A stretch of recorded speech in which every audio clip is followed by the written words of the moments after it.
everything is good before we get into it.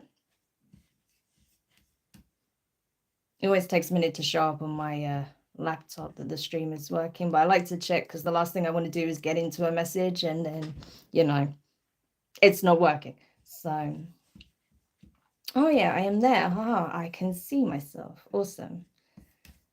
So, without much further ado, we'll be able to get into it.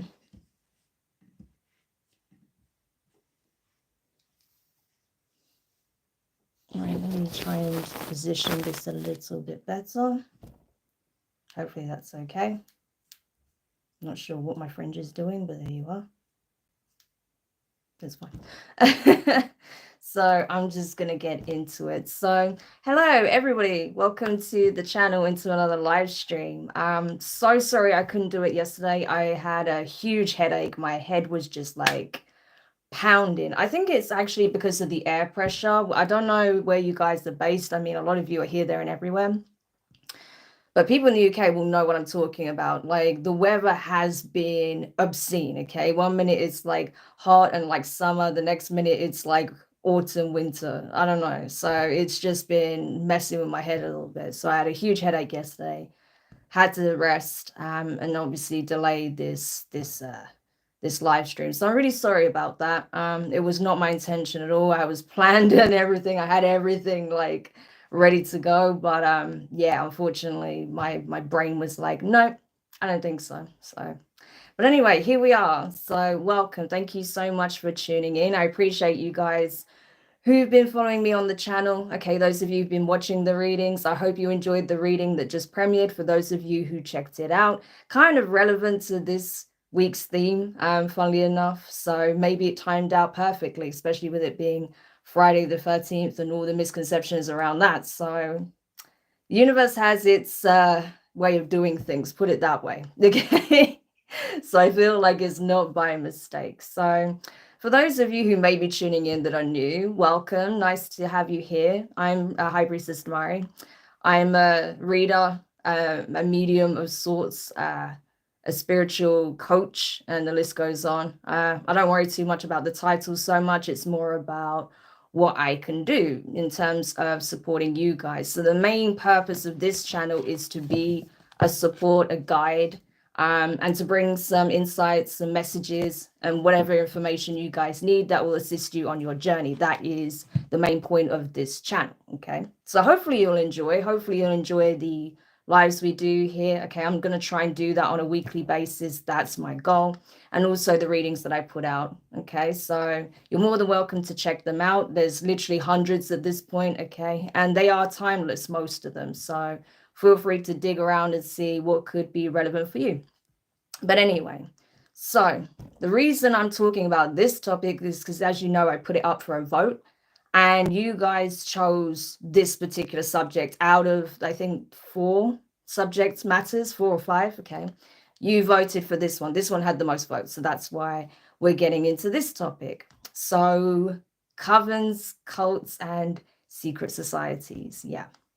So I just want to put a disclaimer before I put out. First of all, the things I'm going to talk about discusses the literal definition of these things. Okay, as well as certain things that have come up in the mainstream, things that are often misconceptions regarding these subject areas, and also some of my own personal opinion. Okay, so that's the disclaimer. I don't want anyone coming away from this thinking that this is, you know, fact and all there is to it. No, I mean, there's people that dedicate their lives to researching these subjects, okay, that can give you even more insight than I can. These are just some basic things I want to share with you. And for more than anything, it's just so you have maybe some new tidbits of information. It's also to, you know, get us engaging in some discussions as well. This is going to be interactive, so your input is obviously appreciated as well.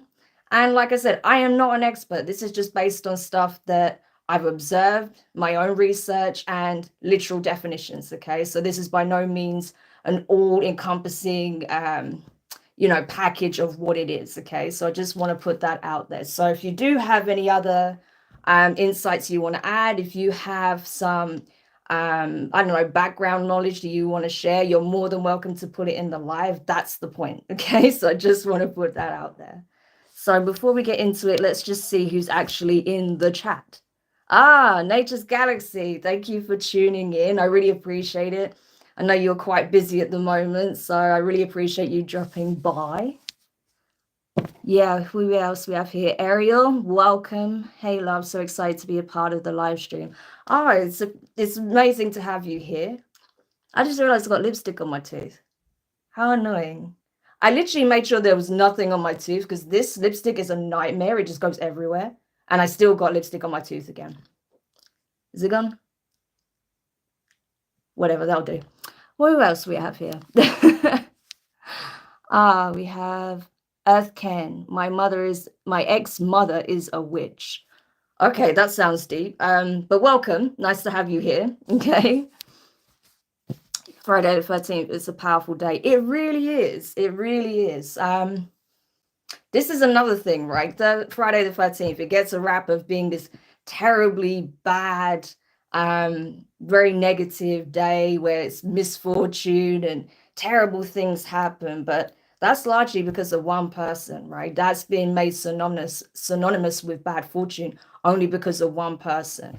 But Friday the 13th generally was actually seen as quite a fortuitous day. And for me personally speaking, I usually have a great day, okay? Like usually Friday the 13th is actually a really blessed day. So again, one man's misfortune apparently means misfortune for all. So what can you do? Anyway, if you're curious about more about where that came from, you can research that in your own time. I can't remember exactly which sir it's related to. I did know the story about it, but I can't remember it. I'll be honest with you, I can't remember. So you'll have to look into that in your own time. But all I can tell you is that, yeah, it became synonymous with bad luck and misfortune because of one man's plight. So there we are. Okay. It's standard. But anyway, let's keep going and have a look at the comments. Hi, Shay. Welcome. Hey, Shamika. Welcome. Nice to see you. Who else have we got here? The Spiritual Savage, welcome, welcome. So I still got lipstick on my teeth. It's like, it doesn't matter how much I try and like clean this lipstick up, it just goes everywhere. This is why I never wear it. It's actually quite new, but you'll never probably see me wear this again because it's just a mess. It just never dries. It just goes everywhere. I hate it.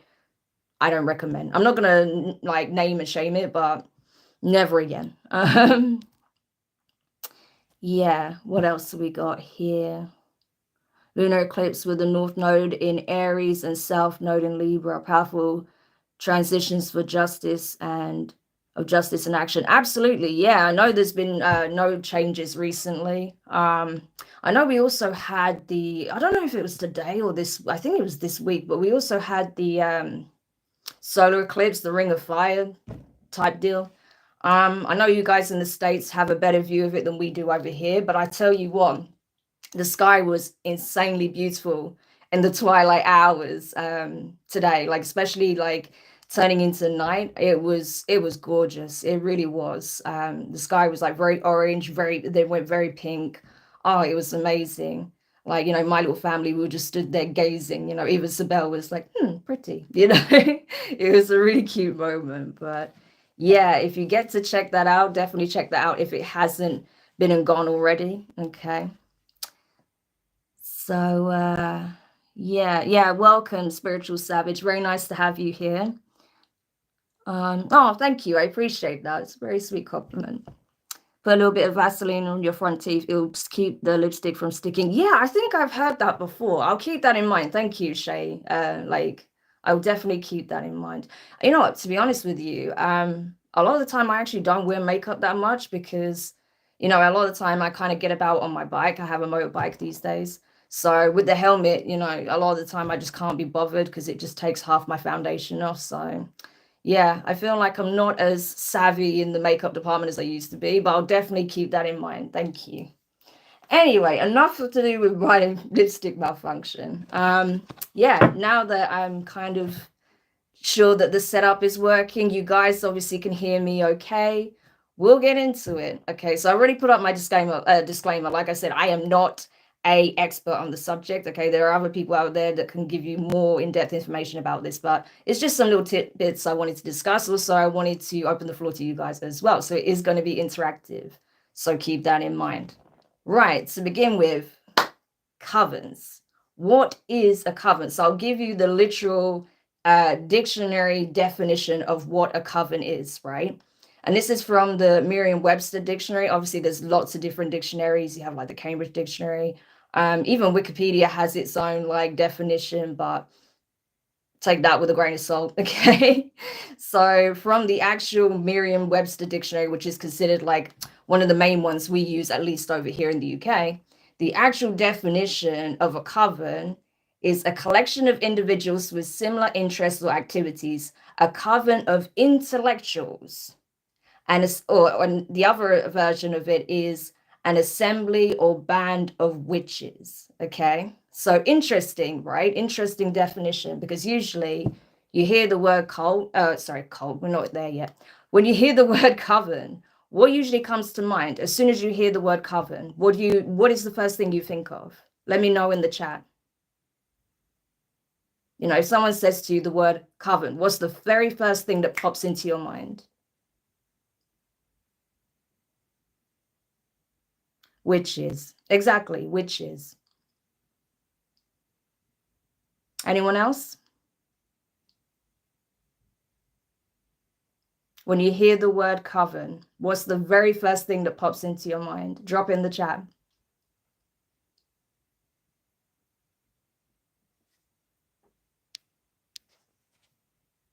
No? Everyone's too scared to talk? Okay. Well, that's it. A lot of the time, people hear the word coven, they think of witches, okay? And largely that is, you know, correct, okay? But like I said, you know, what shape that takes, right, really does depend. It's not as straightforward as everyone thinks. For example, it literally means a coven or a group of individuals, right?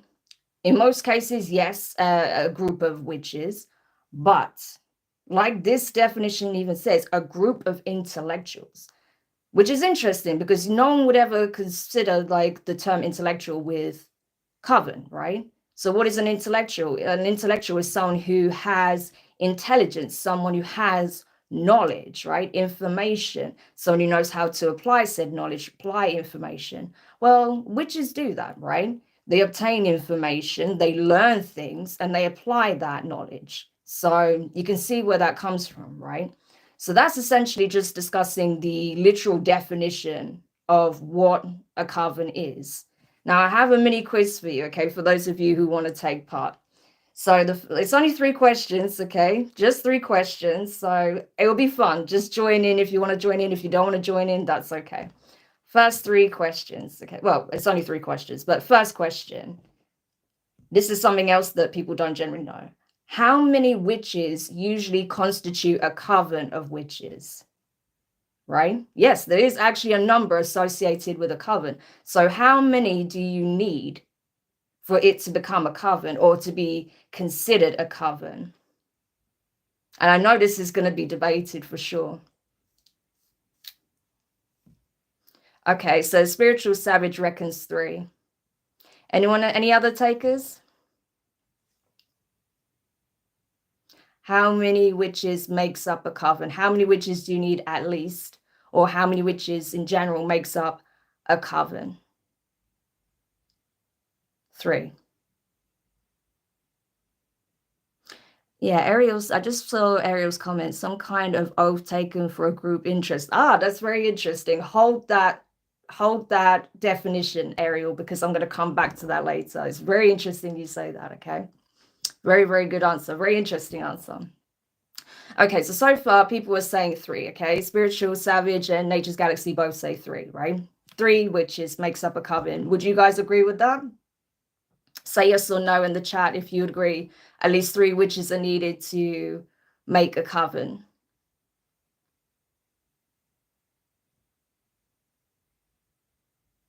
No more takers? Okay. Well, 2. Okay, Ariel reckons 2. So we have 3 and 2. Is it 2? Is it 3? Is it less? Is it more?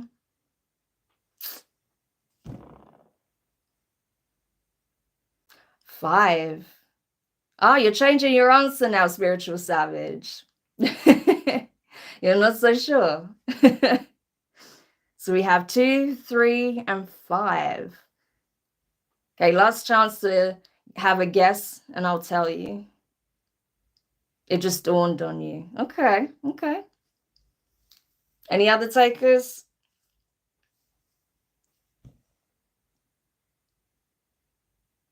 Okay. Well, I'll tell you. This actually surprised me as well, but based on the literal definition from Merriam-Webster, okay? This is coming from the dictionary. This is not coming from me. Apparently, for it to be considered a true coven, okay, we have 5 as well. So we have 2 people that say 3, 1 person that says 2. Well, Spiritual Savage says 5 and 3, but we'll let them have that. And yeah, Xena says 5 as well. According to the dictionary, not me, the dictionary, for it to be considered a true coven of witches, there should be 13. Can you believe that? 13 witches. Friday 13th.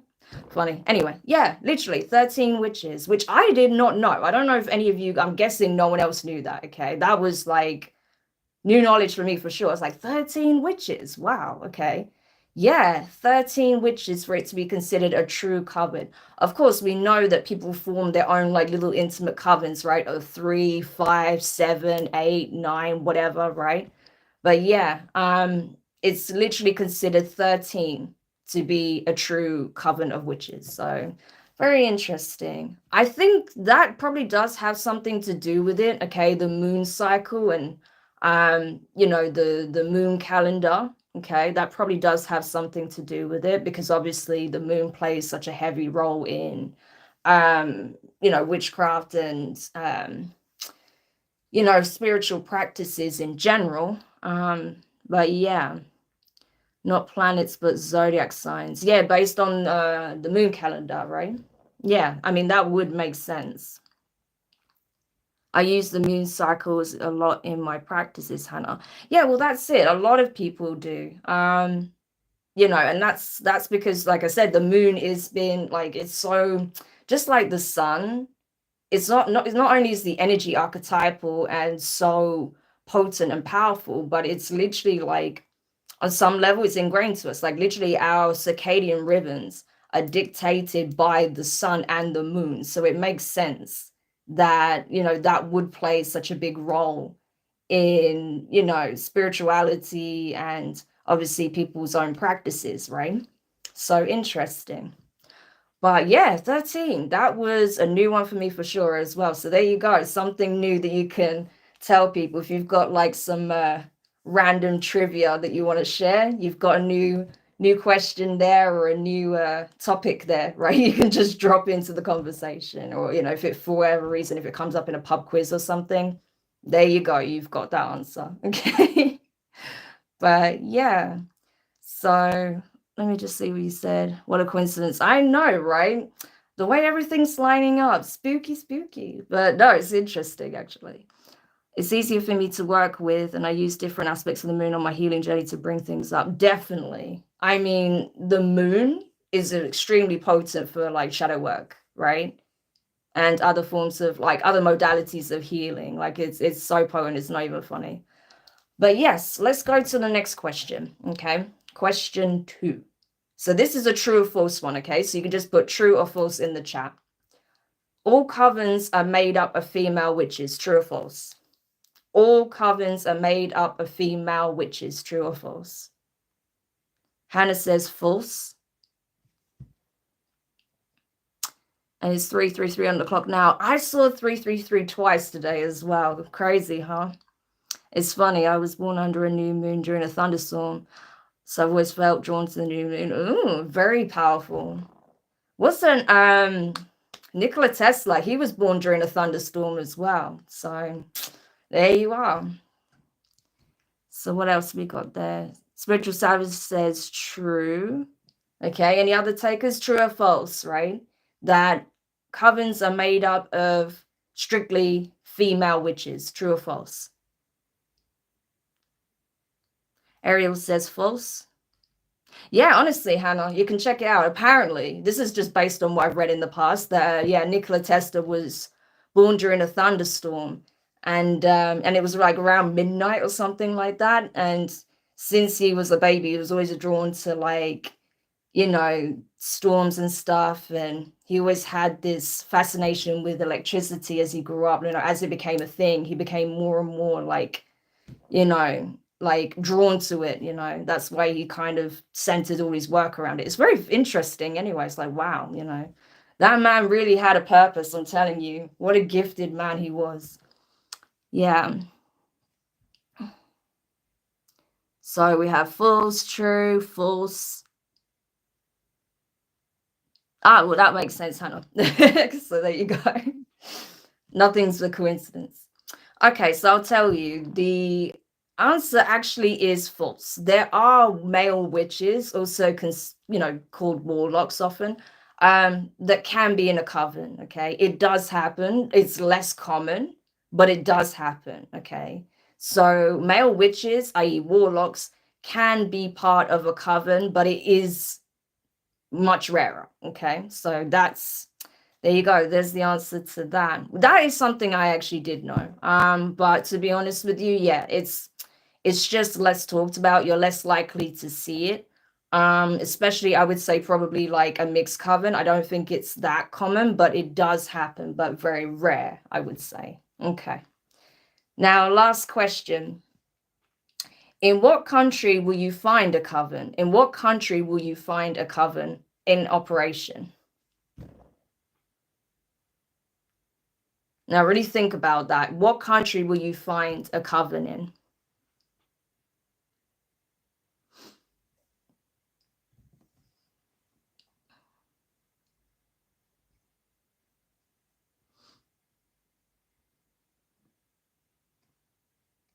That was my experience with the spiritual warfare I went through with my ex and ex female friend formed a coven against me. Oh, I'm sorry to hear that, Hannah. Yeah, I know what that feels like, strangely enough. I feel like we probably have quite a bit in common. We should definitely talk more. Okay. But I definitely know what that feels like. So I am really sorry you went through that. That sucks. That really does suck. Okay, so the spiritual savage says the US, Hannah says England, Ariel the UK. Any other guesses? Where are covens operating in the world? What country are they operating in? Really think about that question.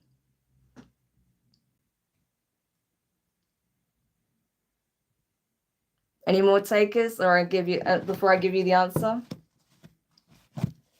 Canada. Okay, this is kind of a trick question. Okay, because essentially they operate everywhere pretty much, more so in the West than anywhere. Okay, so more like in the UK, Ireland, Canada, the US. Okay, various places in Europe as well, so more in the Western side of the globe, I would say, but actually in multiple locations, more so in modern times as well.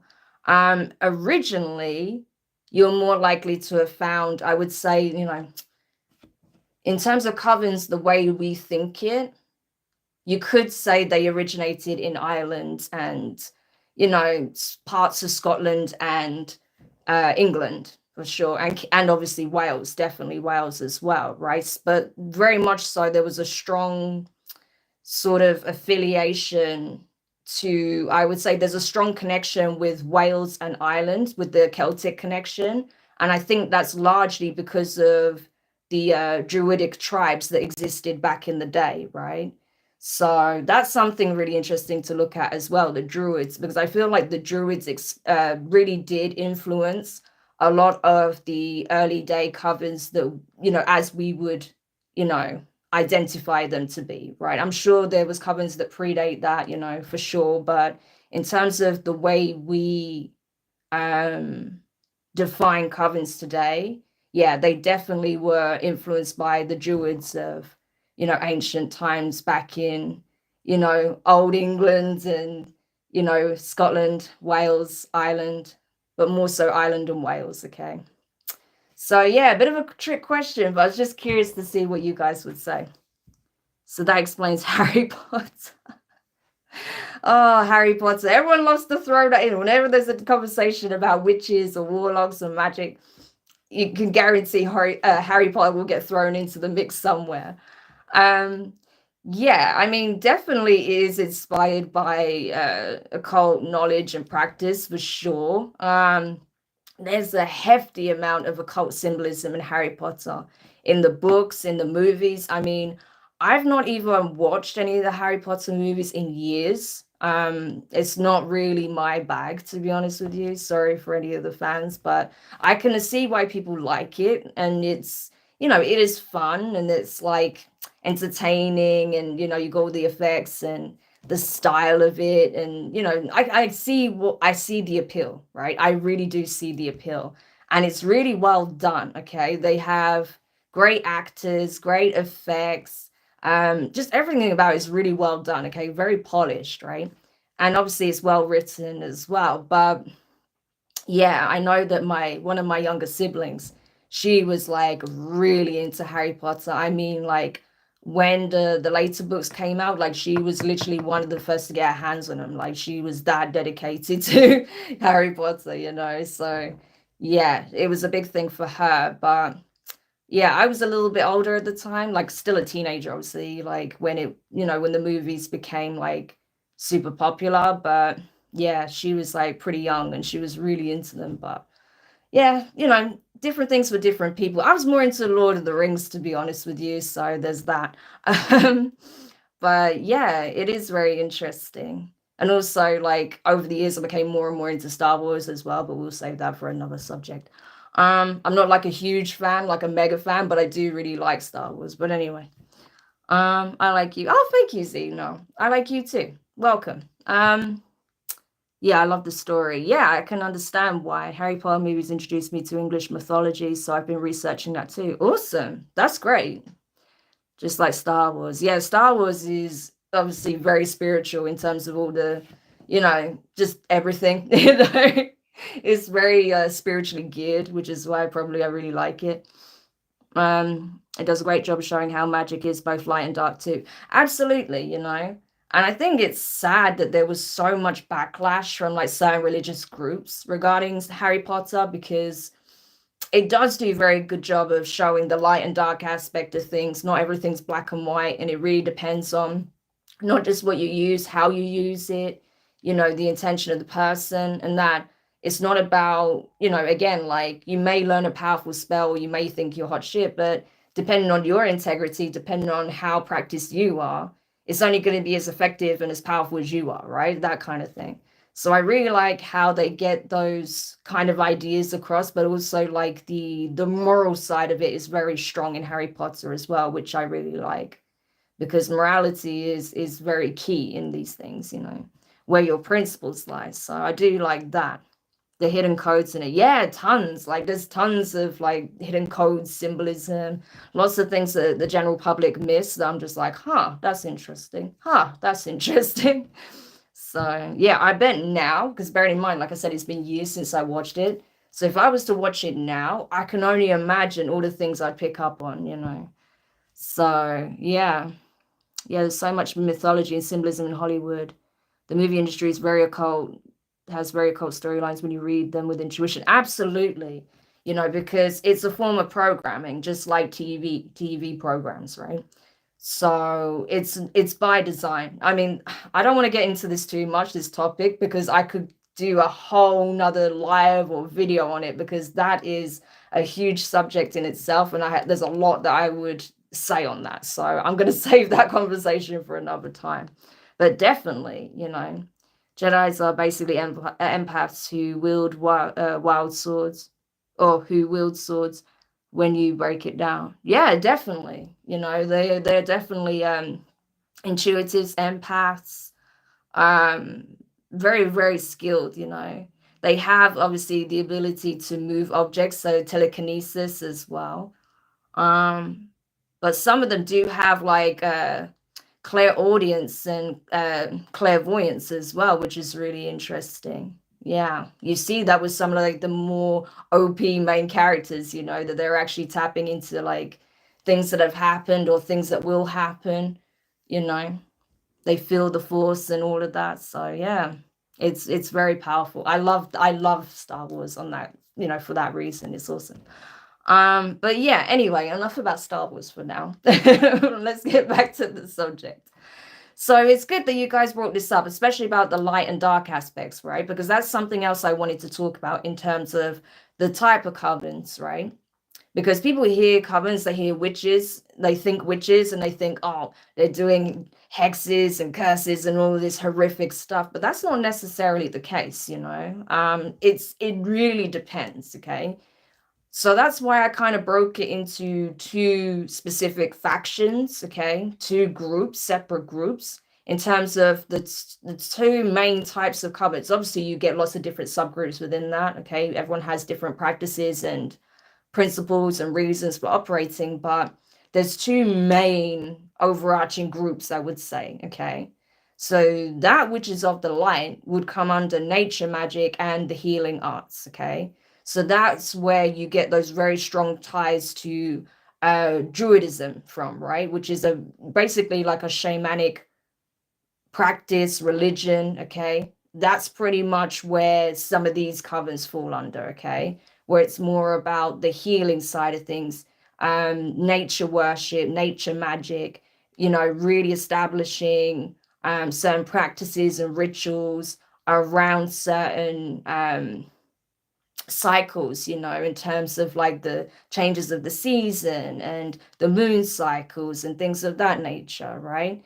Where it is very much earth centered, I would say, okay, and around healing and encouraging healing and essentially coming back to your roots, right, in some shape or form. So there is the lighter side of it, okay, which people unfortunately do tend to gloss over, even though it's very prevalent, even this day and age. Okay, there's a lot of people who are interested in that side of it, which is great, because that's where some of the new generation of healers will come from, right? So it's not all bad, okay? Just because a group is congregating, possibly in a woods or near a beach or something like that, doesn't mean it's bad, It all depends on what their purpose is, and some people really are invested in the healing arts, which is great. Okay, so they're the ones that we would consider do like light magic. Okay, yeah. Then we have what I would call malefic magic. Okay, I think that actually comes from the word maleficum. Okay, or maleficium. Okay, which is Latin. Okay, I don't know Latin. That's just something I know. Which means like practices magic with the intention of doing harm, causing chaos and destruction. It is malevolent magic. That's literally what it means. Okay. So, that's why I call it malevolent magic, because that's literally what it means. Like malefic magic means malevolent magic. It's destructive in its quality, in its inherent nature. Okay. It's dark in nature. That also ties into the dark arts, right? So that is what you would consider black magic, dark magic, right? Yeah. So that is the other side of it, where people would be doing like blood rituals, sacrifices, hexes, curses, death magic, things of that nature. Okay. So two very opposing, okay, practices. And the funny thing is, if you look at other cultures and other religious beliefs or spiritual beliefs, you'll find the same thing in pretty much everything, the dark practice and the light practice, right? It's even interesting because I was listening to a podcast last night about the Navajo and their literal definition of what a skinwalker is and how Hollywood has kind of corrupted what it actually is and what it actually represents. But they literally have like their own take on this as well, where those who, essentially dive deep into malefic magic and, do everything that's considered sacrilegious by the Navajo, they actually end up being labeled as skinwalkers because they practice in the dark arts, they do forbidden magic, right? Because their magic is focused on nature, light, healing, shamanism, right? So you can see that very clear, right? It's defined clearly, right? So I feel like that's something you'll find pretty much in every region, right? Where there is the discussion of spiritual practice. Same thing throughout Africa, okay? If you go to like West Africa, okay, where half of my family originate from, you have the people we discuss, right, that we call juju men, right? Juju men and juju women. They're not inherently evil, right? But there's always an element of slight skepticism and slight concern, okay?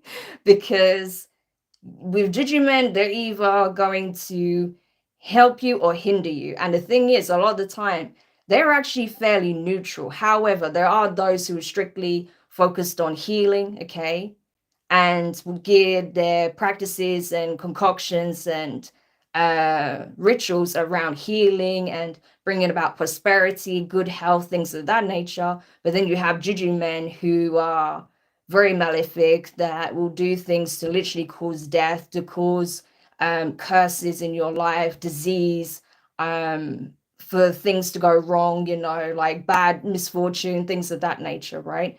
And people go to them, you know, operating on either side of the fence, right? So this is what I mean. You will see it everywhere, right? The two sort of different sort of schools of thought, right? Yeah. So you'll find that everywhere is what I want to say. But it's no different for covens, okay? You have the healing arts and the dark arts. So that's pretty much that. Skinwalkers are not to be played with. Exactly, right? Again, Hollywood has done a terrible job of representing that, but you won't want to meet one, put it that way. Anyone that's considered a skinwalker, you would run in the opposite direction because they will destroy your life, quite literally. Yeah. So even just like the actual folklore that I've heard, not from Hollywood, but like actual folklore that has been documented and, you know, shared in books and stuff, that has been retold by certain creators that I really like, or, you know, certain like articles I've read and stuff. Yeah, like you don't mess, put it that way. Okay. Like it's not something you want to mess around with.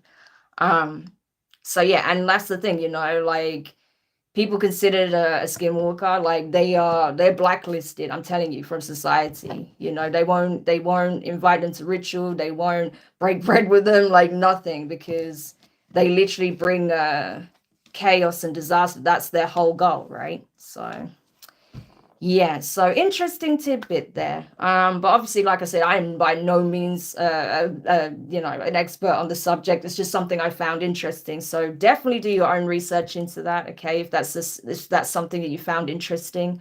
But yeah, if anyone, like for whatever reason, warns you of like skinwalkers or a skinwalker in a particular region, don't take it lightly, even if you think they're joking, because I wouldn't take that risk, put it that way. Okay. Okay. So what else are you saying? I'd love to know more about skinwalkers. I've had a few encounters with them here in Northern California. Interesting.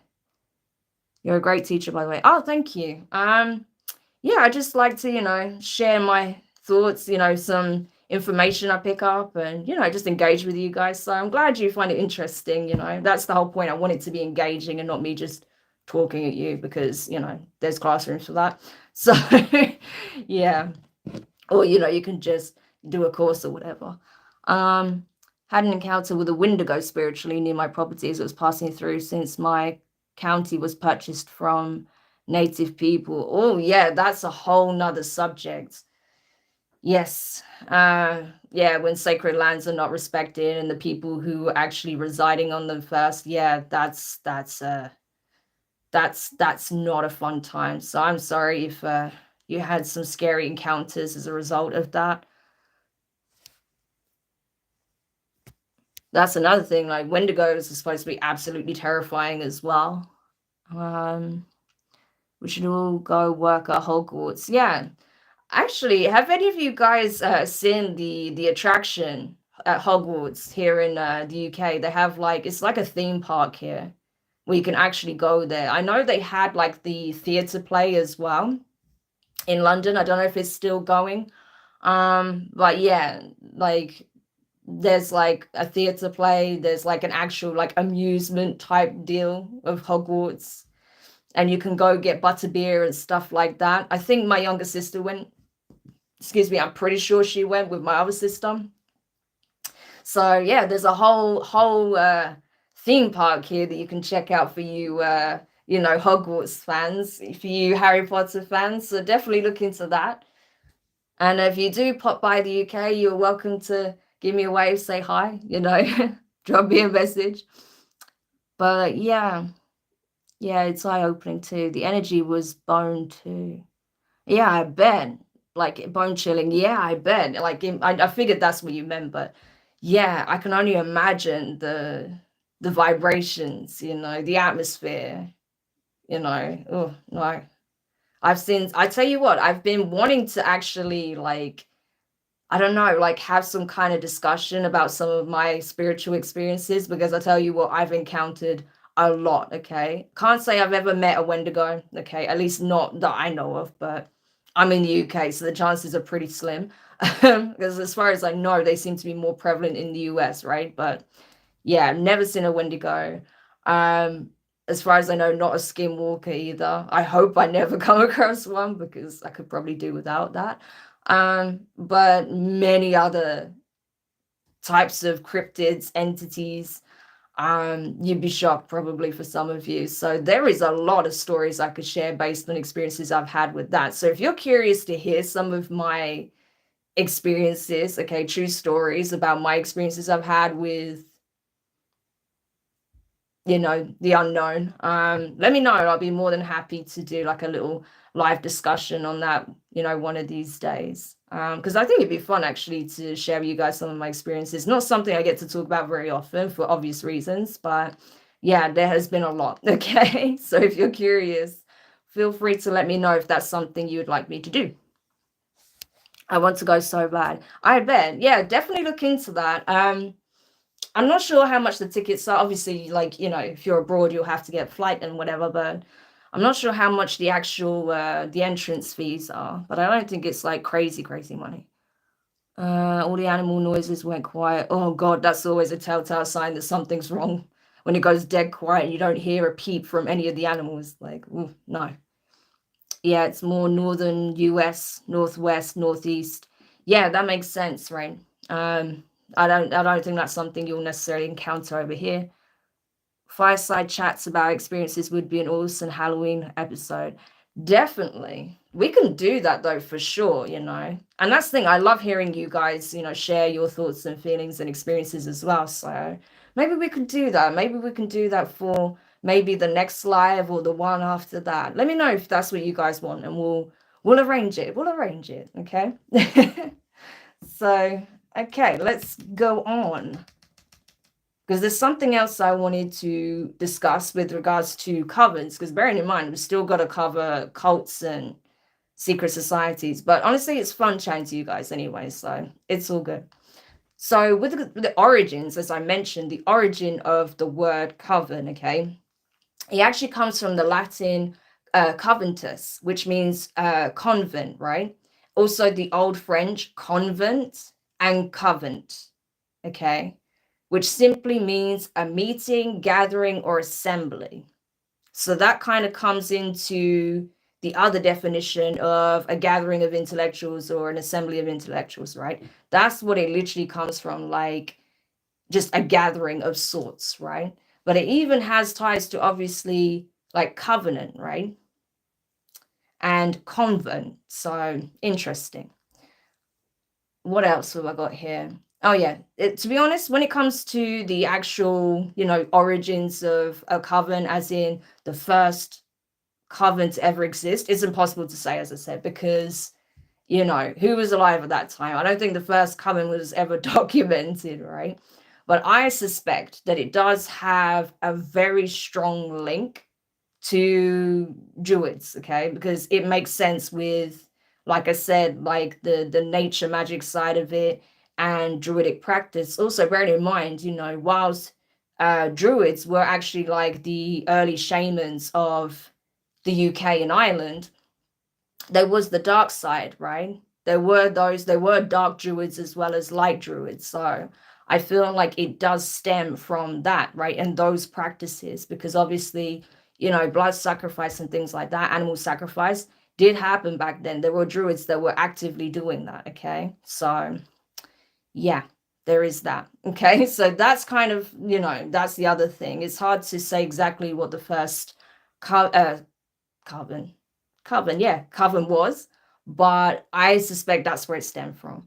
Obviously, it became more mainstream later on. I don't think the word coven was actually used until the 1800s. I know there was an author that used it, that popularized it in Scotland, I think in the 1830s.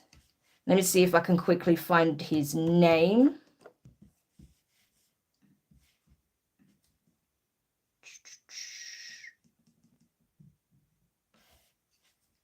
I'm not sure if I'll have it here. No. But anyway, yeah, the term coven wasn't actually popularized until later on, okay? Like in the 1830s, it was like in a book about witchcraft written by like Sir John something or other. I think John Woolf or something, I can't remember. In the 1830s, right? He was a Scottish writer. So yeah, he was the one that kind of popularized the term coven, right? So before that, it wasn't really described in with that particular word, okay? So there is that. But in terms of covens themselves, I don't think they became, more mainstream until essentially the Wicca religion became more popular, right? Became popularized. I feel like that's where, the modern covens actually started to form based around the Wicca religion, because it is actually technically a religion, right? It's like a new age religion, you could put it under that bracket, but it is considered a religion. Even though it's sort of focused around nature magic and natural practices and things of that nature. Okay. So yeah. I feel like we've discussed all that, so that's fine. So there you are. That is essentially a coven. Okay. So hopefully there was something in there that you found interesting. Okay. Something you discovered that perhaps you didn't know before, but now you do. So there you are. But we'll have a look at cults next. I love your aim. Oh, thank you. This is actually our office. Yes, this is where I do my readings. I have Bob here. I just decided to call him Bob. Okay, Halloween decoration. Yes, you may have seen him in the Halloween-y themed kind of readings. They're not so much Halloween themed, but I've just got my Halloween decor going on. So yeah, this is where I do the readings and my editing and pretty much everything work related from this space. Okay. Bob the Skull. Yeah, I just decided he's Bob. I don't know why, but we have Bob here. Yeah. He seems pretty chipper considering he's dead, but there you go. And no, it's not a real skull. Just in case anyone asks. It's a ornament, okay? So yeah.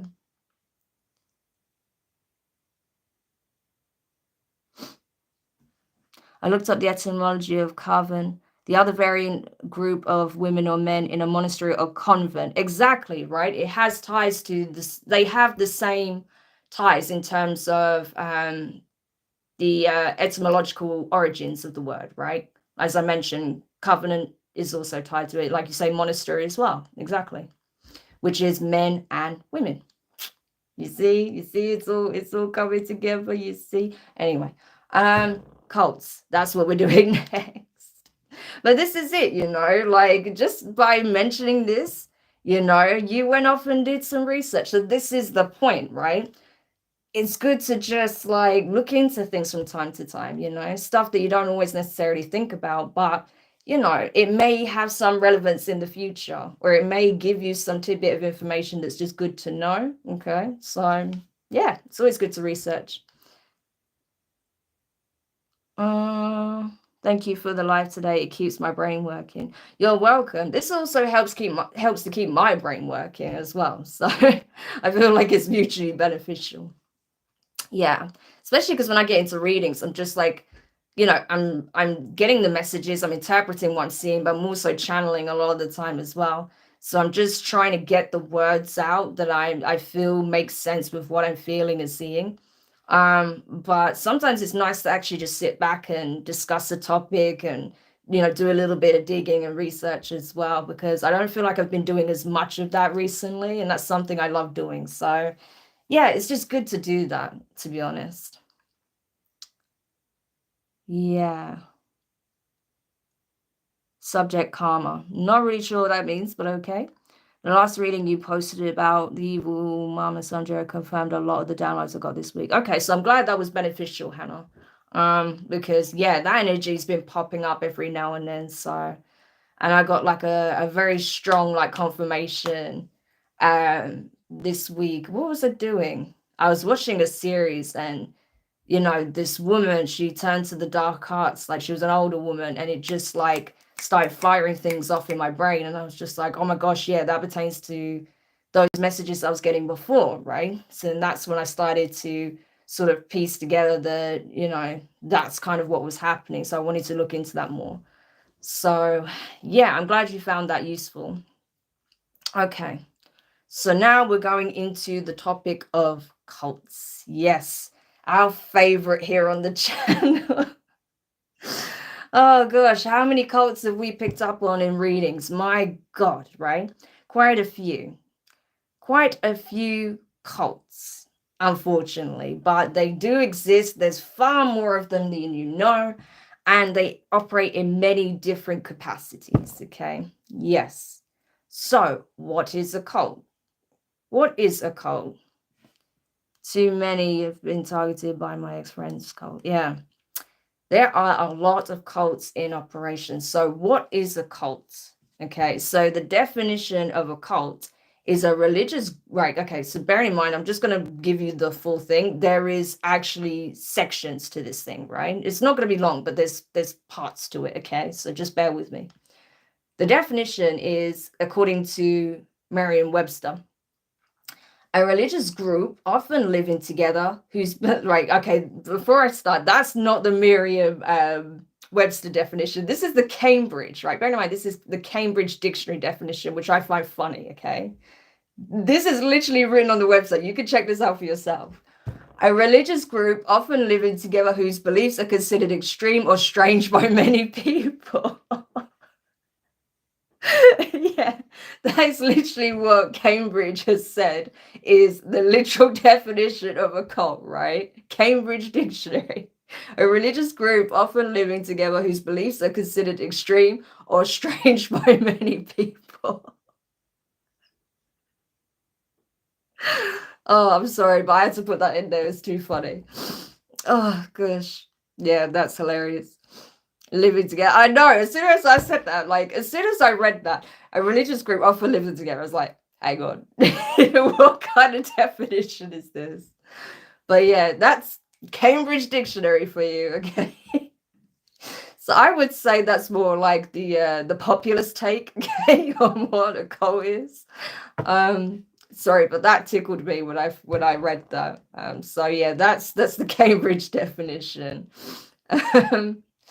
But in terms, like, if we was to look at the more technical, the more, I would say, more professional definition from Merriam-Webster, the definition is, and like I said, there's several points here. One, a religion regarded as unorthodox or spurious, aka false or deceitful in nature. Okay, that's one part. Also, its body of adherents. Okay.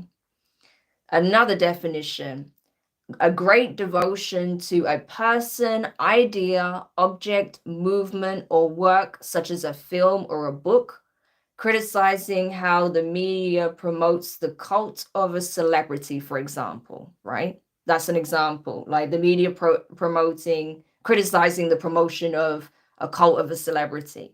They do exist as well, okay? I have actually seen how people have, like, I don't know if it was intentional or unintentionally, formed cults around themselves, especially actors, musicians, artists. Okay, that very much is a real thing. So I would say that absolutely does exist. Okay.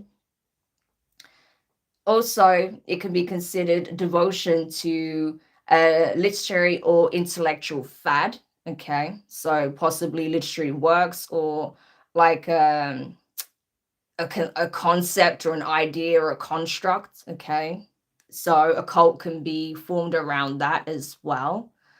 Um, Also, it can be a great devotion to an object. Okay. So cults can be formed around an object, which is probably discussed less. Okay. But that does happen, especially around like objects that are considered to have like spiritual or religious relevance. Okay. Yeah. A small group of people characterized by such devotion, e.g., the singer's cult of fans, like I mentioned. Okay. Uh, Also, there is the term, the film has a cult following, just like it's very popular, okay, or there's like a select niche demographic that, enjoys a film a lot or whatever, okay. Then you have another definition, a system of religious beliefs and ritual. Also, its inherent, for example, the cult of Apollo. Yeah, so that would be an old school example. Another definition is formal religious veneration. Okay, so i.e., worship. Yeah. And number five, the last one, a system for the cure of disease based on dogma set forth by its promulgator. For example, a health cult. There are many of those out there as well. Okay. There are a crap load of health cults out there, right? And that can come in many forms. So that's such a thing as well. So you see, there's actually a lot of different definitions for a cult. There's a lot of different types of cults as well. So it's crazy. It really is. And they can form around pretty much anything, any concept, like literally anything at all. Like it's crazy. That's why there's so many, because it can take so many shapes and forms. It can, they can get their clutches on people in various different forms. Like you'd be shocked at how easy it is to get inducted into a cult, right? They're everywhere. And they're not sold obviously as a cult. That's the big thing about them. Okay. So, what are the main types of cults? We kind of discussed that a little bit in the definition, but the types of cults, I've kind of gathered like five main groups, but another one would be like focused around public figures. Okay, so public figures is one of them. Like I said, artists, celebrities, politicians, whatever, religious leaders. Okay, so public figures, like cults centered around public figures. Then you have new religious movements and doctrine. That would be another group. Okay. Then you have the doomsdayers. Okay. So those who are like, the end of the world is nigh, we must prepare, right? That sort of thing. Not to be considered, not to be grouped with preppers. Okay. Preppers are not the same thing as the doomsdayers and the doomsayer cults, right? Not the same thing. Okay. So I just want to say that. So you have the doomsdayers, okay? That would be like, well, actually, I don't want to mention any cults on here because, YouTube is weird and that. Um, so yeah, let's just not get into it. Then you have also political cults, okay? Political and ideological extremism, okay? So that can take many different forms based on political ideology, of any sort, okay? So that can be political or ideological extremism. That's what I would refer to them as, okay? Another group.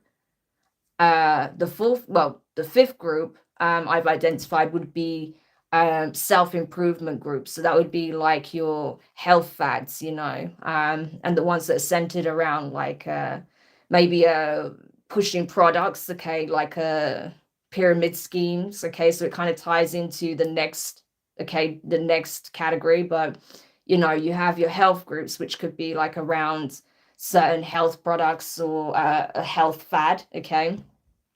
You have like the self-improvement in terms of like certain self-help groups, okay. They literally promote themselves as like some kind of self-help group or self-improvement, something like that, but they're actually not. or it can be in terms of like you know, even in terms of like laws of attraction, things of that kind of, you know, nature, right? You know, that sort of thing, but taken to another level. And then, like I mentioned, pyramid schemes. Okay, so that would be like, you know, where they're hustling products on you, when they're trying to like force you to sell and things like that. Multi-level marketing strategies, okay, often tie into pyramid scheme type shenanigans. Okay, so those are like the main groups, categories of cults that I was able to identify. Okay. So yeah, there's a lot of different things that can come under those brackets. Okay, that's what I would say. Let me just see what it's saying. That's part of the requirement. Damn. I mean, think about it, a trap house. Yeah, exactly. How is that not like it's like a cult, you know? And that's the thing, a lot of like communes or like you know, like trap houses and stuff, they kind of they're very cult like, you know, if you think about it, they're very culty. So as in, what are your views on karma? Oh, that's going to be a topic for another time. I'm sorry, Miami. Like that's like a whole nother like can of worms being opened there. We can definitely talk about it for sure, but not in this stream because I still want to kind of discuss what I had planned. Okay, but I appreciate the question. I will definitely tackle that in another live. Religious objects like the Holy Grail. You'll be surprised. There's probably a cult around that. There's cults around pretty much everything. So if you look deep enough, you probably find one. But yeah, there's been cults formed around what is believed to be religious objects or sacred objects or something that has historical meaning. You know, whether it actually is legit or not is another thing. But there you go. Yeah. So, or like artifacts they believe belong to a religious figure or someone with like a, you know, high spiritual rank or something like that. Yeah, my ex friend got dragged into the one she's in by her mom. Wonderful. It reminds me of Kool-Aid. Yeah. Jesus coming down in a spaceship to save us all. Yeah, there was a cult around that actually. There genuinely was. They were operating in like the late 60s, 70s, and 80s. And they kept saying the spaceship was going to come down and take them all away. And then they ended up you know, mass removing themselves, put it that way.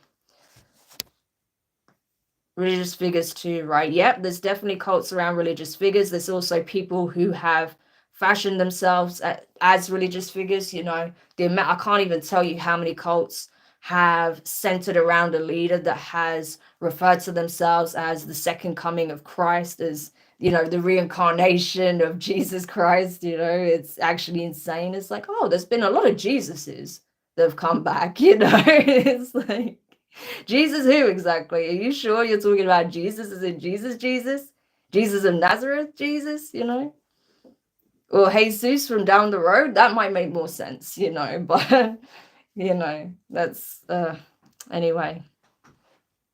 So there's a lot of those, okay? There's been so many cults that have said like, oh yeah, you know, I am the reincarnation of Jesus, yeah. That's usually one of the big ones. Jonestown. Yeah, that was anyway, a mess, to put it lightly. One of the worst atrocities of its kind, for sure. Like hundreds and hundreds. I think it was like, I don't know if was it up to like 900 people, including children? Like, it's, I don't know. It was something astronomical and it was awful. Yeah. Anyway, so why are cults seen as something negative? Why are cults so negative? Why is the connotation around cults so negative? What are your thoughts on this, guys? Why are cults seen as such a bad thing? Do you think they always had like a bad rap, or is this something that just kind of developed over time because of all the atrocities that have been associated with certain cults, especially those that get discussed in the mainstream. Like, what do you think? Why do you think cults have such a bad rap, like a bad reputation? Because they are so linear, tunnel vision. What are your thoughts on the Illuminati? Oh, man, he really wants me to go there. Yeah, well, the thing is, the Illuminati, the actual Illuminati, in terms of what it was when it was created, its origins, which it started in Germany, actually. I think, was it in the 19th century? I think in the 1800s, I believe. No, I think it's the 1700s, late 1700s, I think. Adam Weishaupt was one of the main founders. The Bavarian Illuminati, yeah, that was all the way back when. It doesn't exist in the format that it once did. And it wasn't made up of the people that you think it was made up of. It was mostly intellectuals who were like, essentially, like, this is where like that coven definition kind of ties in, which is interesting. Because it was made up of a group of individuals who were considered like scientists, literaries, theologists, just all sorts of academics, right? Who were essentially facing persecution from the Christian church, because obviously science was a no-no, okay? So, and, discussing anything that wasn't in alignment with the doctrine that was being taught at the time was considered heresy. So these people had to literally go underground for the sake of their own well-being and to continue their own researches and to be able to openly discuss and form their own theories, opinions, and actually look at what's what and what's actually going on and just all sorts of stuff, right? So that's essentially how it started. Okay, I think it actually started with, I don't think it started with nefarious intentions as such. Do I think there was bad actors involved? Yes. Okay, there always is, right? Some snake that can't be trusted, some sly fox, I do think there were probably bad actors involved, but in the beginning, I don't think its intentions were bad. It's just like anything, unfortunately, over time, as it grew in, popularity and different like groups formed, like offshoots, branches in different locations formed, people started to put their own slant on things, and that's when it became corrupted. But I don't think in its original format it was actually anything with, designed with nefarious intentions. If anything, it was trying to protect valuable research, valuable insights. Yeah, and be able to look into things freely without being persecuted. So they had to go underground, basically. Yeah, so they were like considered the rebels of the time, really. Okay, so that's kind of like that's where it comes from originally. But if you're talking about secret societies and how they operate today, that's another thing, but we'll get there in a minute. Okay, we'll get there in a minute. Yeah, so what was I saying? Yeah, so why do you think cults are seen so negatively? Why do they have such a bad rap in the public eye? Hey, Shamika, welcome. We all got together, started cracking codes. Yeah, absolutely. Pissed off religion, rely on gin. Anaya, welcome. I hope I said your name right, Anaya. Yeah. Okay. Yeah. But honestly, that's literally where it all began from. You can do your own research into this. You don't have to take my word for it by any means, but yeah, it was literally, that's where it all began. It was a means of being able to research without, being burned at the stake pretty much. But from there, yeah, that's when different orders were formed, different groups, okay?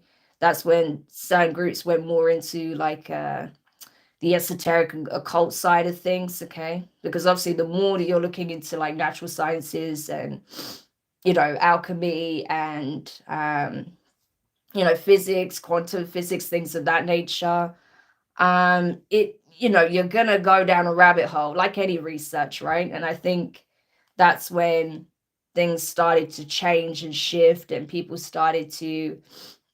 groups started to take on different practices, different research, different ideologies, different principles. Like it just became very different from there. But that's where it basically started from. Yeah. But it's just obviously like anything that's considered like, you know, related to secret societies, and especially like Freemasonry is considered Illuminati, or anything that's considered like, you know, taboo or secretive or involving the occult, everyone says Illuminati, but that's just like an umbrella term at this point. Yeah. Excuse me. Energy doesn't lie. People do. Feel me. Well, this is it. I love all this information you were giving. Well, this is it. I'm of the mindset that it should be, you know, freely discussed and given. Like, yeah, sure. I mean, this is something I can mention.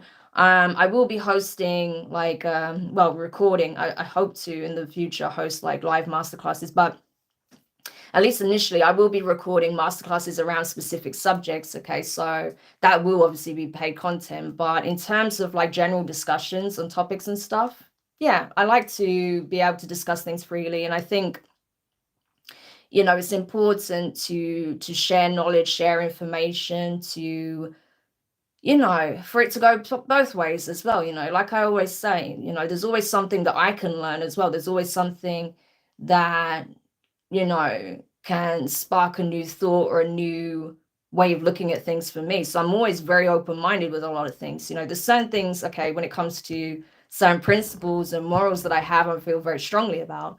But, you know, in terms of like, you know, my view on things and how things are and what happened and these facts, and, you know, I'm open-minded. So I love, you know, receiving like insights and information as well. So it's good when it's like that, you know. You've got to be open-minded at the end of the day. No one knows everything, you know, and I certainly don't. So that's the way I see it. I have a lot to look up this evening. Well, I'm glad I could you know, just spark some interest there, you know. But of course, you know, you have time. You don't have to research everything all at once, you know. Stephen. Yep, witches. Amazing. Can't wait for your masterclasses. Yes, they will be coming. I don't want to give a time frame yet because, you know, I want to have a very clear, defined like map, okay, in terms of like what classes I'm doing first. Like there's a lot of planning going into it, put it that way. So I can't give specific dates yet, but there will be an announcement. Okay, that's why I suggest, like, for those of you who visit my website, to sign up. Okay, there is actually a pop-up that comes up when you go on the website that allows you to sign up with your email for information about when those classes will be made available and any other information you need. So definitely bang your email in there, sign up, and whatever updates you need, you'll get it. Okay, you'll be the first to know. So I definitely recommend that. Okay, yeah. So right, why are they seen so negatively? Okay, why are cults seen in such a bad light? Well, this for the main reason that well, actually, let me just quickly go back to what Spiritual Savage says, because you said something. What is it? You said something about that. Because they're so linear. That was it. Yeah. Well, this is it. That is a big part of it, because they are so linear. The reason why it has such a bad rap with the general public is because, you know, it's like there is a false doctrine that you are essentially expected to consign to. So there's that. There is always some element of brainwashing involved as well. It doesn't have to be as technical or as you know, evolved or professional as like MK Ultra mind techniques and stuff like that, or mind control you know, operations. No, but just like there is always some element of brainwashing and conditioning, right, that goes on within these cults when there's like a doctrine that they're trying to get everyone to adhere to follow, right? There's always an element of brainwashing involved. So that's why it's seen so taboo and scary by a lot of people. It also requires members, it forces members to relinquish some aspect or all aspects of their free will. So that's also a big thing, okay? That's also what is quite terrifying for most people. The fact that a cult does rely on you surrendering some aspect of your free will, if not all of your free will, to them, okay? Even to the point where, in a lot of cases, it escalates to the point where your well-being is put entirely in the hands of your leader or within certain members of the group, right? So it's terrifying for those reasons, because there is an absence of self-control and self-governance, right? That's what makes a cult so scary. Yeah. Because if there's one thing we don't want to relinquish, it's control, right? At least not to that extent. So that's what makes it so terrifying. Funnily enough, though, there are people who are actively looking to relinquish that control to another because they don't feel capable of living with that power themselves.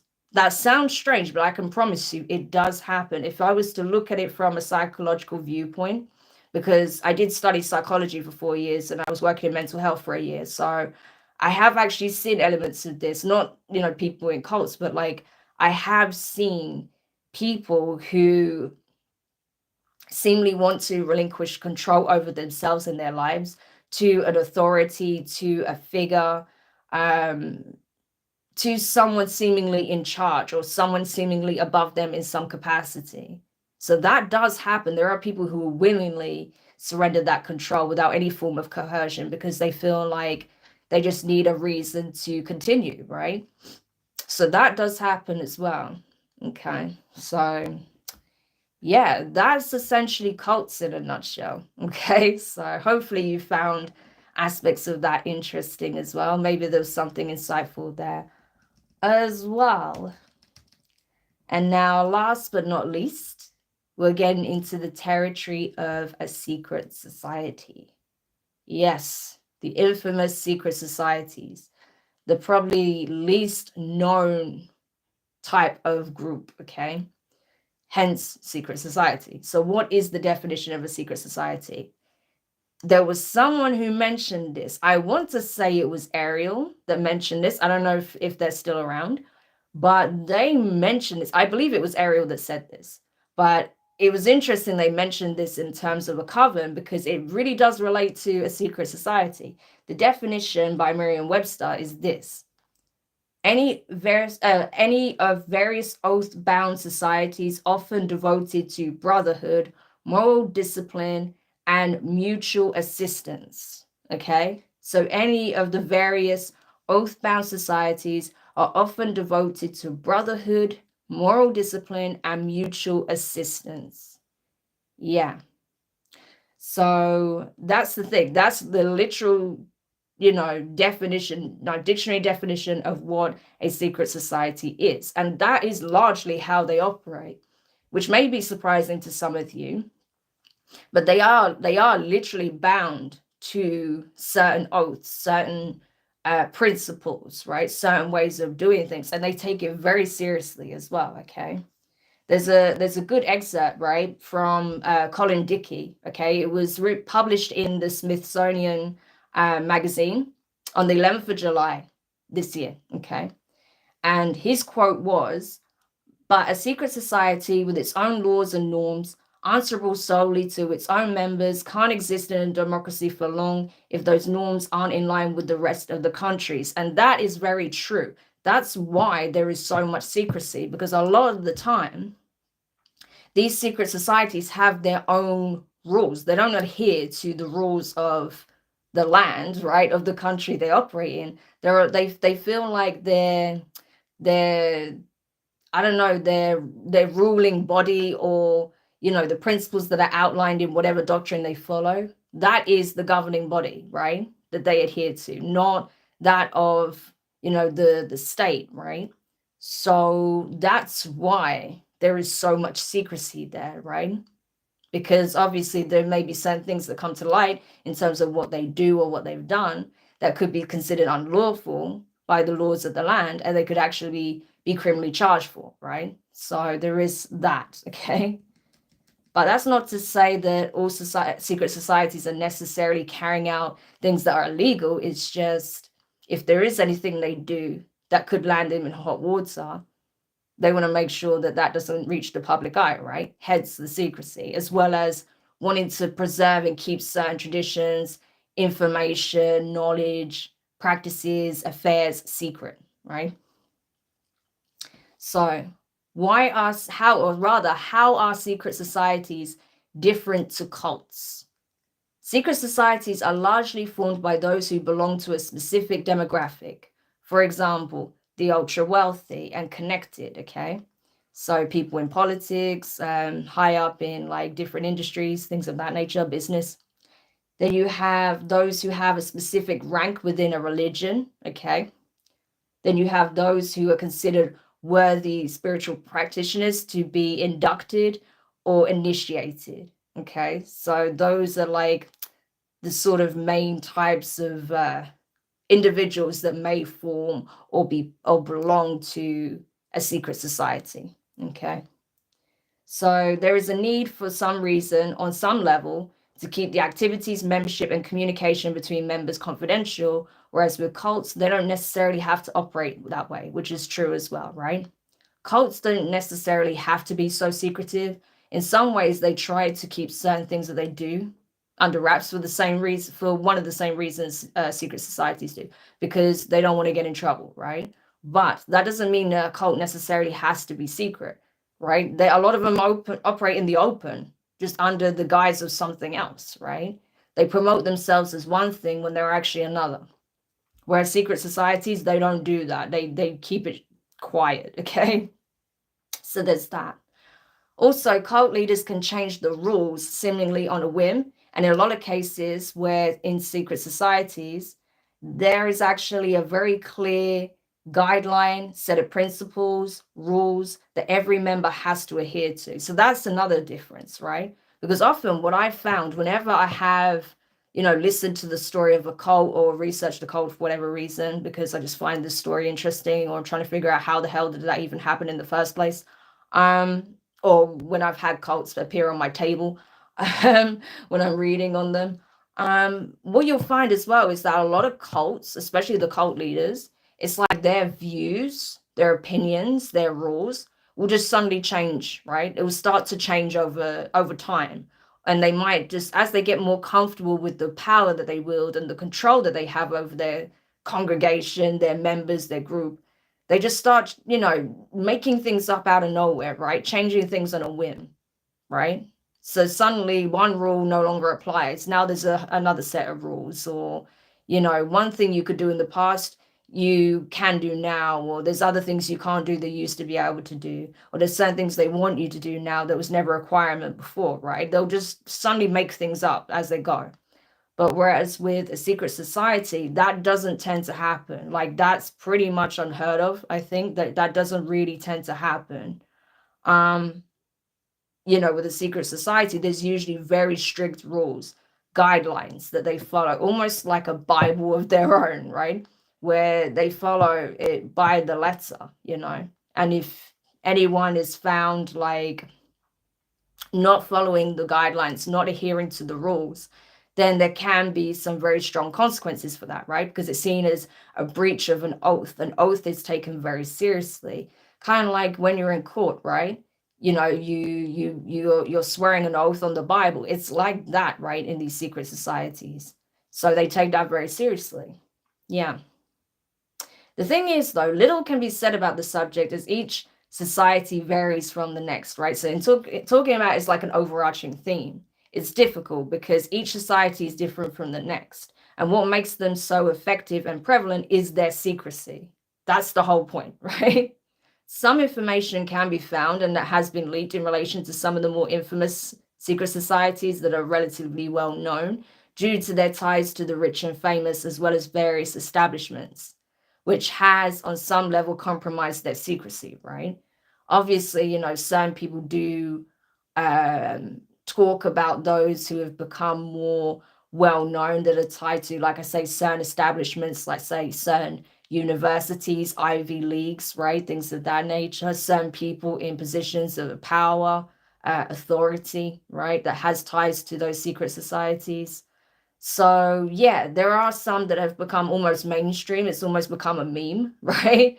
because they're so discussed, right? As far as secret societies go. But the most secret societies are the ones you've never heard about and you probably will never hear about.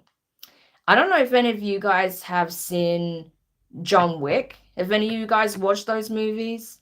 I know there's now a series. We just started watching it called The Continental. It's literally set in that universe. The high table is featured in that, but it seems to have more of like I don't know, it's more like at the center of the series. And they mentioned like the woman in it, like who seems to be part of it, part of the high table. She mentions like, oh, people don't know, like we've been around since before the Romans, and that's the point. Like what makes a secret society so effective is the fact that people don't even know exists. And that's how it's able to last so long. That's how it's able to maintain its power, its membership, its influence, right? It's because it exists behind the scenes. It's like that world operates on a level that most people will never see, right? So it's like, it's like, what is it they say? Like the world beneath the world, it's kind of like that. I think, who is it that says that? I think Blade says that, to be honest, right? Blade's a great movie. I love it. Good character as well. But it's true. You've got the world beneath the world, right? There is layers to this thing. Yeah. And so the most powerful and prominent secret societies, they exist through complete lack of public awareness, right? People don't even know they exist. So those are the more effective ones.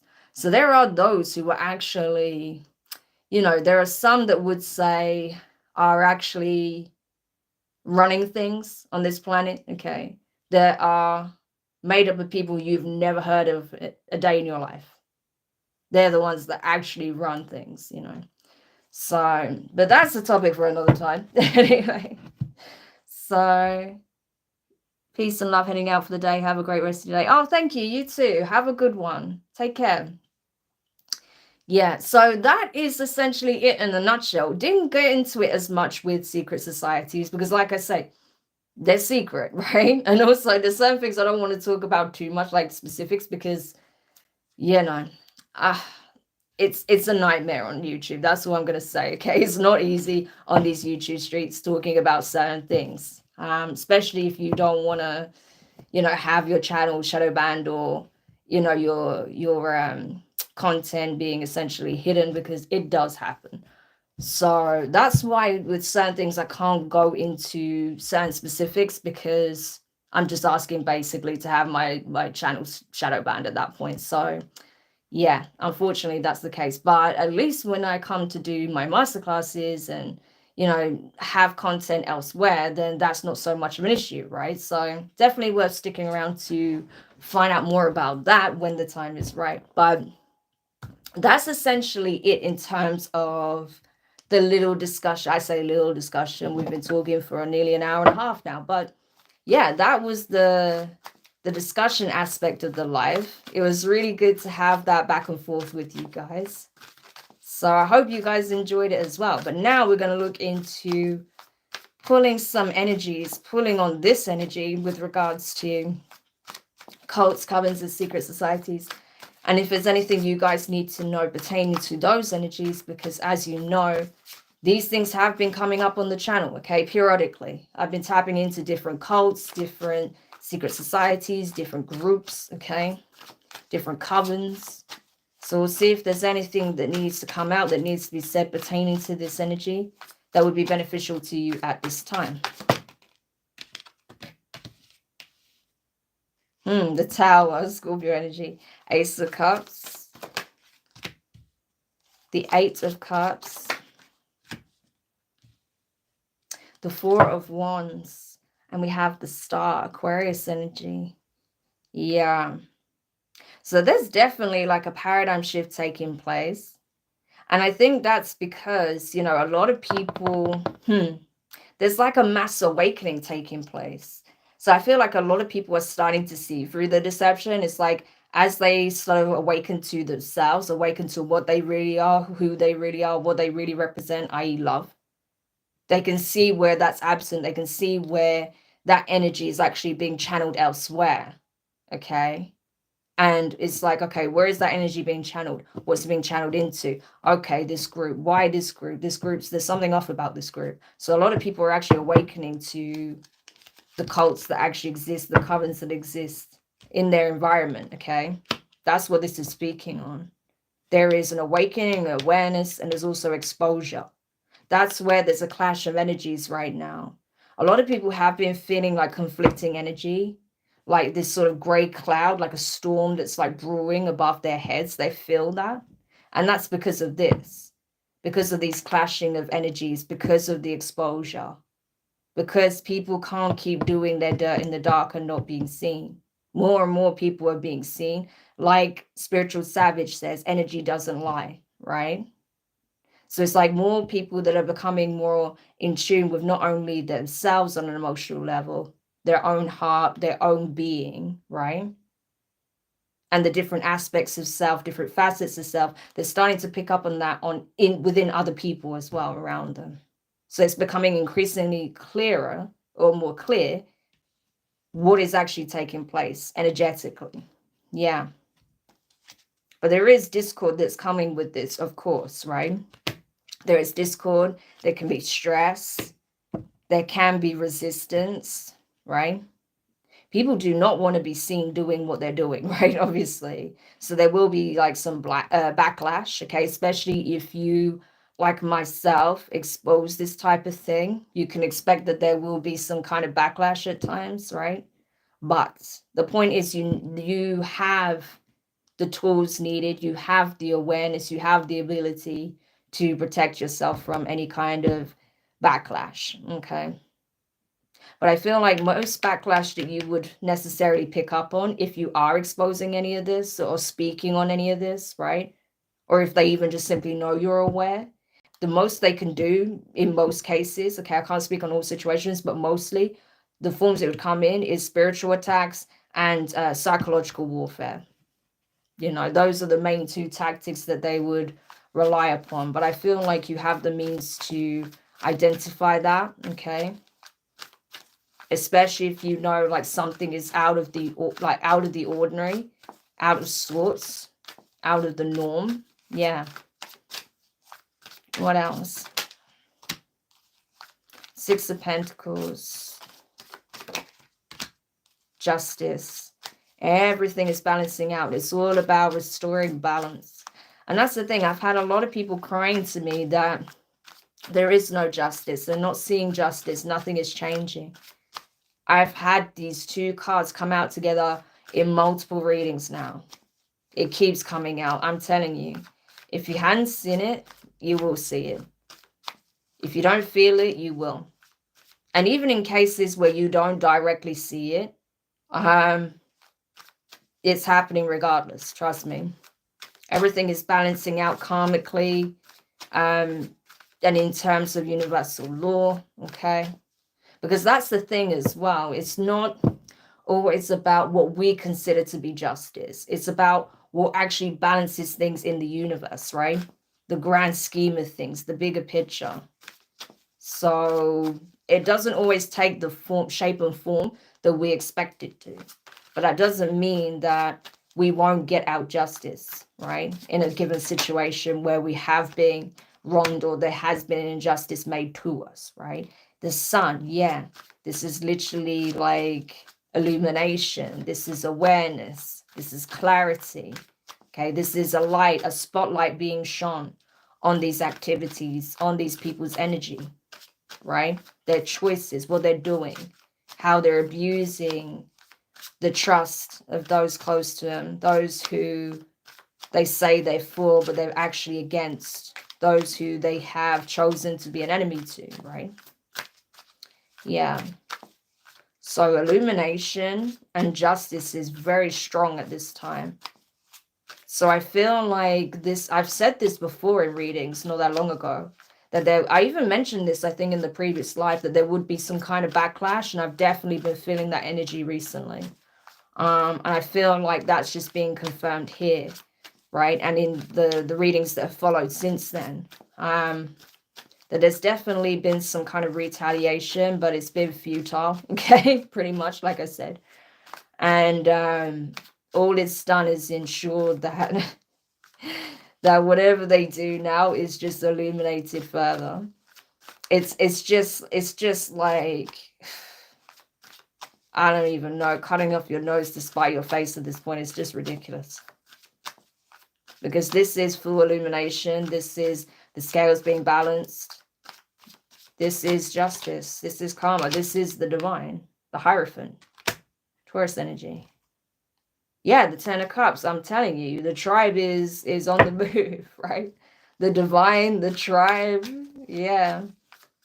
The ascended masters, your guides, your ancestors, they're on the move. I'm telling you. This is why I say, like, you know, even when things are looking bleak, even when you feel like the enemy has the upper hand and they have all this support and you feel like you don't, trust me, you do. It's just that your support resides in higher places. Trust me. Yeah. So you're going to be surprised at how things are going to start to shift, right? Yeah. Eight of Pentacles. It's all working for you, right? It's all working for you, not against you. It's working in your favor. You're required to stay resilient, stay strong. 222 could be significant, as well as 777. Yeah. But resilience is key. And it won't go unnoticed. It won't go unrewarded either. Yeah. Three of Swords, Page of Cups, Page of Wands. Huh. You're even going to find that some of these people are going to try and reconcile with you, try and atone, try and make amends, try and do something as like a friendly gesture because of the way they're about to be humbled, okay? There may even be some people that were once like supportive of these individuals that are going to be heartbroken to find out what it is that they've been doing and are going to want to reach out to you because they're going to be concerned that you'll assume that they've been siding with them or supporting them when they feel like that's not been the case, right? So there could also be like third parties, like impartial individuals that haven't been involved that find out what these people have been doing and wanting to like, you know, reach out to you, right? To let you know what they've discovered and that they weren't part of it. But other people, but yeah, some of these people are going to be lying, by the way. Okay, that's one thing. Some of them won't be, but some of them, in some cases, they definitely will be because they were aware and did nothing, or they were involved, right? Yeah. But in some cases, the people who have been like your biggest ops, right, that have been congregating with others to work against you, they're terrified of the karmic consequences, right? The devil just came out. So it's like they want to quickly make amends before they have to pay the price. Yeah, Seven of Pentacles. It's like you made your bed, now lie in it, but they don't want to lie in it, you know? They were happy to continue should they reap the rewards, but now that there's a price to pay, they don't want to pay it. Yeah, Seven of Swords. So they're trying to find a get out of jail free card, right? Don't buy it. Yeah. These people made their choices already in the past. They were given clear warnings, opportunities to bail, and they didn't. So, you know, it's out of anyone's hands at this point. Yeah, Four of Swords. They have to lie in that bed they made. That's all there is to it. So that's essentially what energy is coming through at the moment. So definitely a clash, okay? Because like I said, these people, they're now having to face the karmic consequences of their actions. They don't want to. They want to flee, okay? And find some kind of, you know, way out of getting hit with karma. But there's nothing they can do. Yeah, the tower's literally here at the bottom. Like, this is destruction. This is the chaos they've wrought upon themselves. So, yeah, we have the Emperor here, the Hermit, and the Death card. Huh. So especially the leaders of these types of groups, whether it's covens, cults, okay, whatever the case may be, a lot of them are going to be self-isolating, going into hiding, or may even have to due to illness. Okay, some of them are going to expire by the looks of it.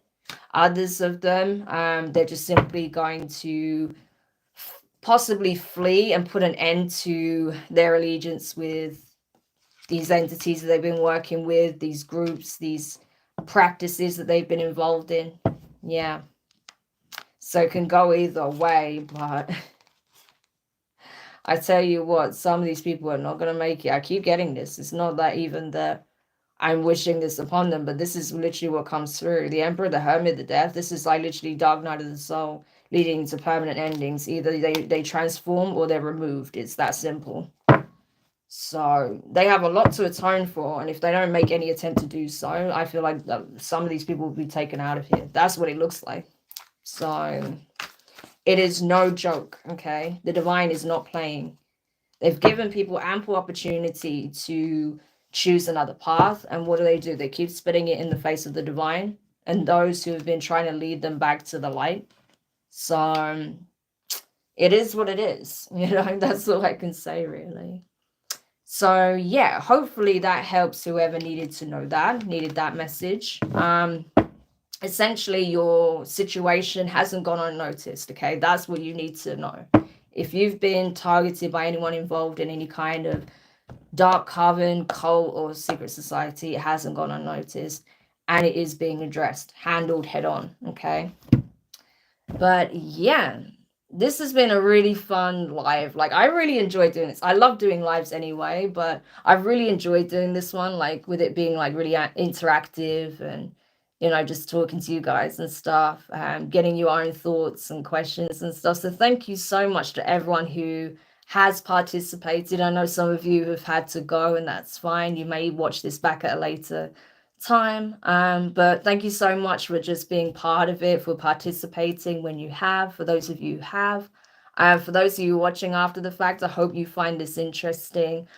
Some of the things I might say, you know, it might be worth looking at the live chat as well, so it makes sense because I'm responding to different comments and stuff. But hopefully you enjoy watching this back as well.